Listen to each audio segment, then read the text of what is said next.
Okay, we're gonna make this the first video in this series. Let me put this down. Put my little thingy jig on here.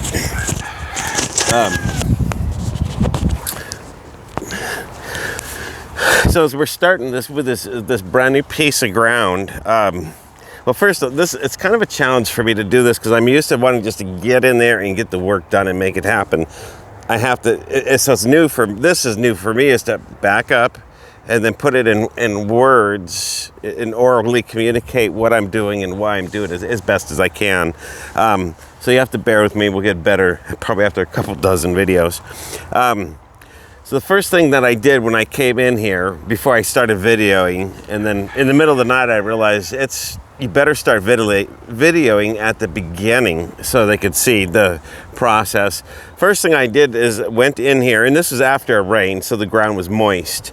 Went and cleaned out all the weeds and looked for any hazardous materials, any rocks, broken bottles, toys, anything you can see, get them out, get it safe.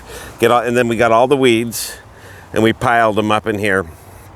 If you can see on the left where the trash can is, we pulled out all that old fencing that was buried under the weeds in the ground.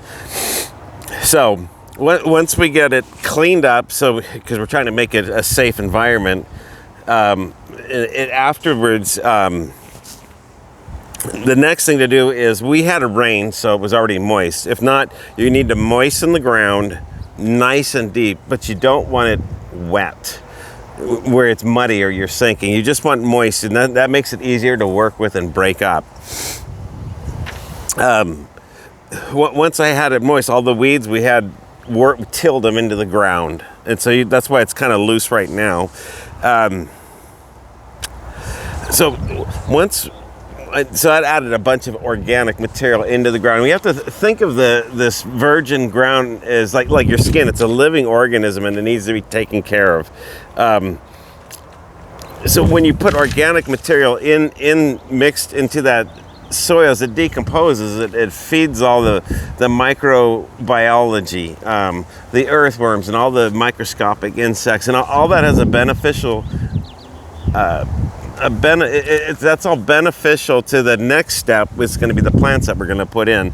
By having all that microbial life, it's going to make a stronger plant, a more disease and insect and virus resistant plant.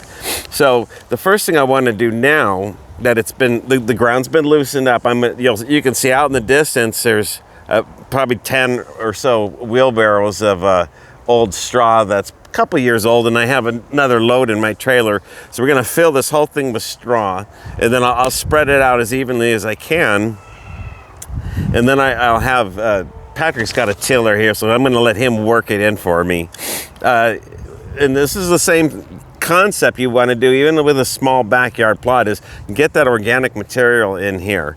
And not all organic material is the same. I do want to add a word of caution. So in another videos I might discuss the Eden gardening technique, but that's a whole different kind of ball game, and be aware you don't want any wood chips in the garden until you understand the purpose, otherwise you can ruin your garden. So we'll do the Garden of Eden concept, and it is practiced at my farm, but not in this context. We don't want any wood shavings or chips in here, because what it does is it depletes all the nitrogen as it's decomposing, and that would it's going to reap havoc on your farm or your garden for a number of seasons or years. So you want more things that are like compost or straw or hay, horse manure, cow manure, leaves, and things like that. That's small enough to decompose relatively quickly, but no wood products do you want in your garden to be worked into the soil.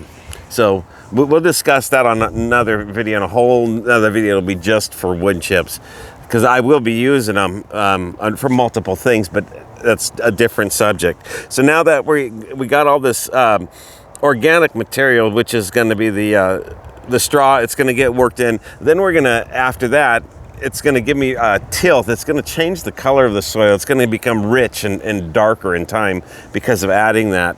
So also after that, that's laid down and we get that worked in, then the next thing I will do is I'll come in here with some aged manure or even fresh manure, and I'm going to lay would lay a whole bed of that on here next, and then work that into the soil, and then we'll moisten it and cover it.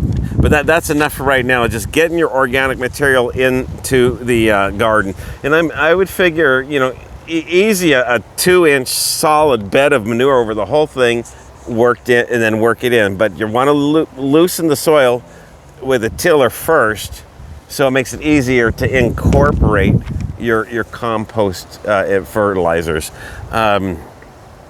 And then the stronger ones, like the chicken manures, that's a little different issue. That's a real strong, potent one, so that will be used sparingly at a later time, those kind of fertilizers. But so right now, just the weaker ones, and, you know, your rabbit manures, your you know, llama, horse, cow, all that stuff will go in right now. So, all right, so that and that's going to make the soil come alive, but we have already discussed that. So I will end the video right here, and we'll call that good until the next thing. Then we'll be also working. We're going to go focus a lot on irrigation from the very, very beginning. We'll work on that too on other videos. Goodbye.